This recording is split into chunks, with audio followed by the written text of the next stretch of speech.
Hello everyone, welcome back to another part of Pac-Man World for the PlayStation 1.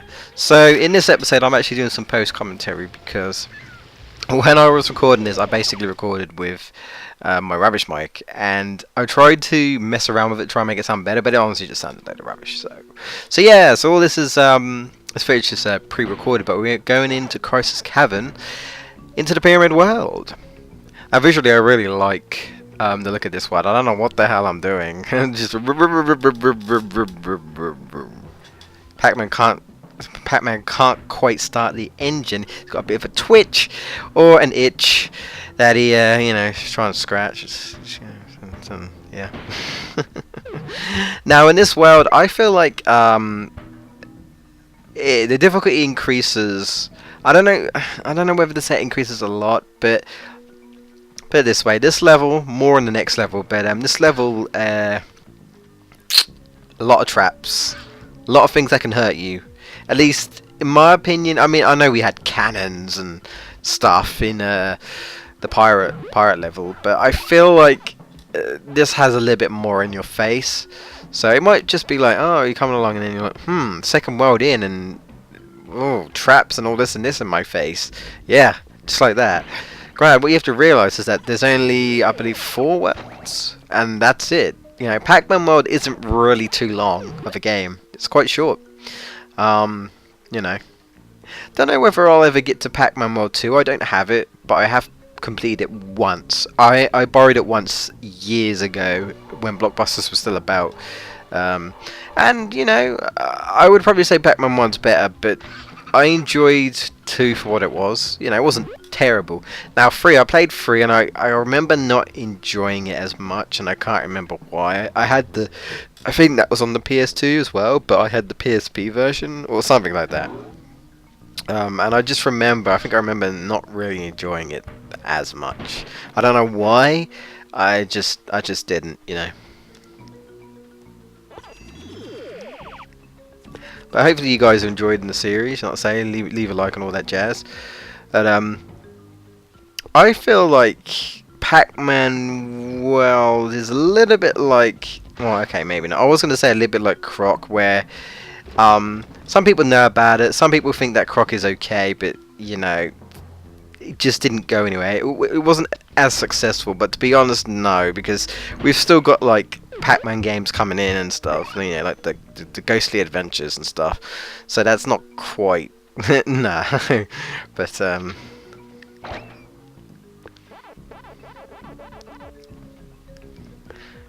because obviously we've got, you know, we've had Crash, we've had Spyro on the PS1, and I feel like Pac-Man isn't one of those games that people mentions when in terms of platforms that they've played.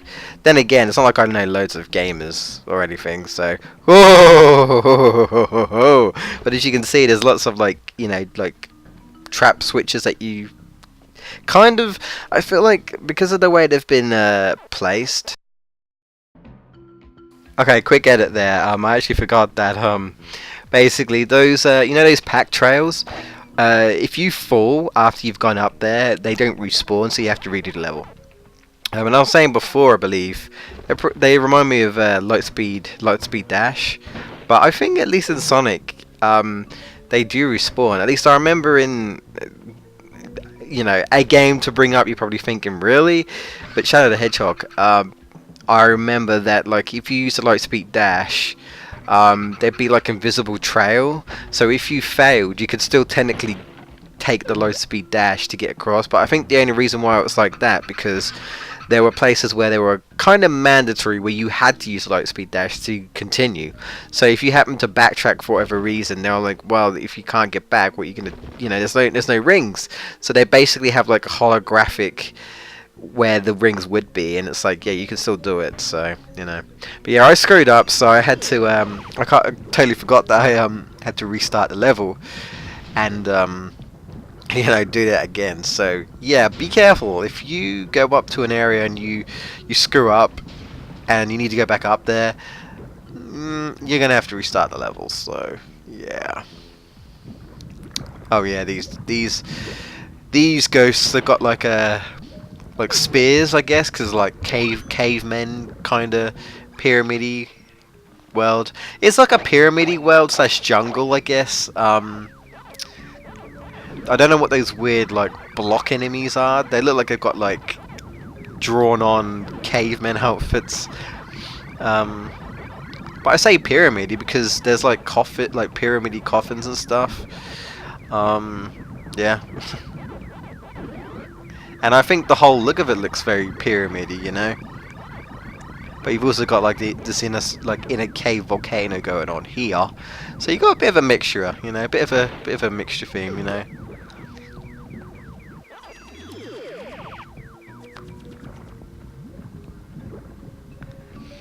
Yeah, the lava rises. I think it stays at that point. I don't think it goes down or anything. So yeah, well, what is that? I don't know. Weird, like weird block enemy and spiders. Ugh, I don't like spiders. No. Yeah, squash them. And these, I mean, they're just throwing everything at you in World 2. Bottomless pits there. You want to watch out. Well, we've already got bottomless pits, but you know, you got actual like trap things, so you don't want to fall into them. Oh yeah, this wasn't actually a bottomless pit. However, if you do drop down without raising that platform, you will die. Don't know if I like that in video games, but you know, I guess it's in a way it's like saying, can't speed run this. You have to bring the platform up before you can actually jump down. But in theory, that you know, you could still.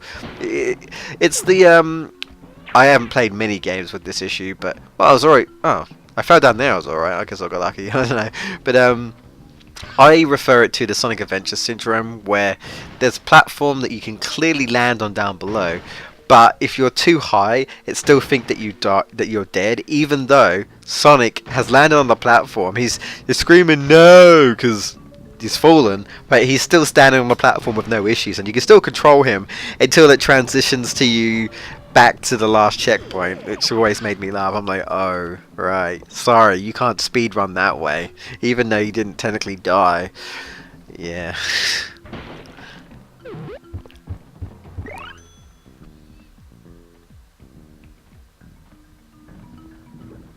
I think around here, I was starting to wonder if I forgot something.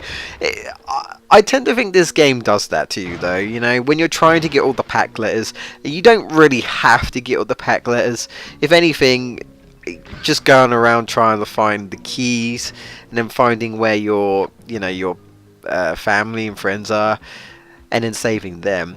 And I mean, if you want to try the mazes, I'd recommend trying to find the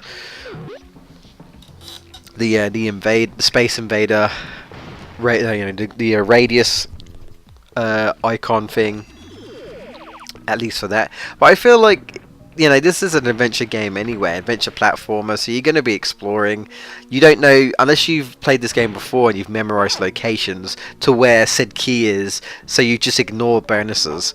But it doesn't, you know what I mean? It doesn't help. It doesn't hurt, should I say, to get some extra lives. I mean, granted, if you think you're okay, then I guess don't bother, really. That water looks quite nice. It's not bad. Yeah, I don't know what these guys are. I don't know. They're like stone caveman creatures. I don't know. They disintegrate anyway, like all the other enemies. Well, apart from the spiders, they just squish. Ugh. You can actually go down. I actually, when I was doing the test, I fell down. Did I do it here? Yeah. And then luckily that came down. I was like, crap, what if I fell down and I didn't go down?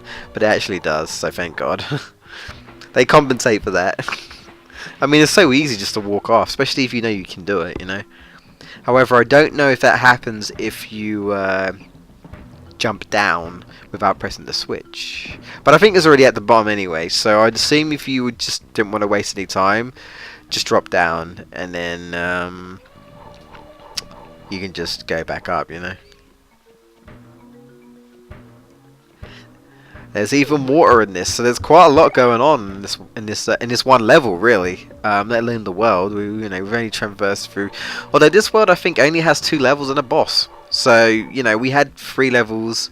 Well, I mean, we had the was it 3 levels? Was it the introduction level, then 2 levels? I think it was. So I guess in theory, it kind of was 3 levels and a boss. But yeah. We had the introductory level, that doesn't really count. You can still die on it though. It's just trying not to die on the on the tutorial level. It's like, you died on the tutorial level, really? Nah, you're seeing things. Well, it's on YouTube. You got proof until the person deletes it, and then someone makes a backup. It's like, I'm recording this. I'm gonna record your record, and then I'm gonna have it as a backup, so I can be like, ha ha. Yeah, those fish just return. I don't think really any other fish are in the water, but they still hurt you, so just avoid them as best you can, really. As you can see, we're gonna need the old steel, which I think is right here, steel Pac-Man or metal Pac-Man. I think it is called metal Pac-Man actually. Like legit. So 22 lives, not bad, not bad. Don't know if I've ever gotten 99 lives in this game. There's the old Space Invader icon. And you'll start to notice, I don't think we've had it yet, but you'll start to notice that levels are starting to have 2 mazes in one. If this is the level I'm thinking of, there's 2 mazes. It might not be this one, it might be the next one. So yeah. But the reason why I say to do these is, well, I guess it's like, do you enjoy classic Pac-Man? And this is obviously trying to recreate that with a 3D-ish kind of feel. And, you know, nice environments, instead of looking at that same environment that you always see in Pac-Man, you know, with the blue lines and everything, and you actually have like these colourful ones. I mean, I would say these are easier than the original Pac-Man, but I mean, they do get harder. I think so, but I believe, if I remember correctly, you're supposed to do these so you can play them later if you want to. It's like, if you don't really care for these mazes, then don't bother. I'm pretty certain it's not mandatory. It's just, you know, save your family. That's the mandatory thing. But if you want to unlock these so you can perhaps play them another time, you know, play them later down the line, get like high score and stuff, you know. I mean, imagine. I mean, this might not even be a good thing. Might not. This might even be a good thing to put like this on the, like a PSN, so you can have like trophies and stuff. Well, I have trophies for this game. You know, like getting high rank scores in the mazes and stuff. It'll give you know, reason for people to do it. I mean, unless you're a real Pac-Man fanatic, I suppose. Why would you want to play the mazes? You know, you just play the adventure. I mean, I used to play Pac-Man a lot on the Mega Drive. Oh dear. Yeah, we got these. We got like these swinging spikes from Prince of Persia. Yeah. So those trap switches, they do different things. Some of them make them swing. Some of them drop like random rocks on your head. But like I say, they do things like that where they essentially the next bit of platform that you stand on is going to be that switch. So you really, I think the only way to avoid that is to precisely jump on the edges, so that you you know, you avoid that. I mean, I think it is sort of possible to be fast enough to avoid not, you know, that rock falling on you, but it's a bit tricky, so you know. Aha! Now before we go over to the left, I think we have to go to the right because there's a fruit that we need to get right here. I think that is it, yeah. And then we can try and avoid this, or not. Things going way too fast, I think, for Pac-Man to avoid. Poor Pac-Man. Cannonballs, you got bloomin' swinging spikes, traps, all sorts of crazy stuff coming after Pac-Man. Ah, yeah, I always find it so hard to jump over them once you, you know, once you activate them, you try and jump over them. It's such a pain. Like here. Okay, I did it. I actually did it. Woo! We did it, guys. Alright, it's time for the bonus level because we have completed this part, well, this level. And I think in the I want to say in the recording, the next recording, I think I like do the bonus round again. And what you have to realise is that the bonus round is pretty much the same. So if you fail once, you can get another chance to do it again. If you play through the level again, I think. Or if you just go to the next level in the same world. But like I say, this is just really for points to get lives, and you know, you can try your luck. But if you're not bothered, or you just want to have a look and see what they're like. Oh, on the 0, and it counted. That was lucky. Skills, if I do say myself, yeah. I don't mean to brag, but right on the, yeah, I'm that good. Right, guys, so that's pretty much it for this part. I'm trying my luck. I don't think I do very well, honestly, but to be honest, the slot machine's pretty slow, so you know, it's not like the hardest slot machine. I think like oh, okay, I got points. I think Digimon's pretty hard, especially when you have to train. That's a pretty hard slot machine. But yeah, that's pretty much it. Alright, so in the next part, I believe there is a key, and we have to save someone in that level as well. So it's all in one. So yeah, well, I guess I had to, because after that is the boss. Right, guys, hope you enjoyed this part. See you guys next time. Please leave a like, follow us, all that jazz. Take care for now.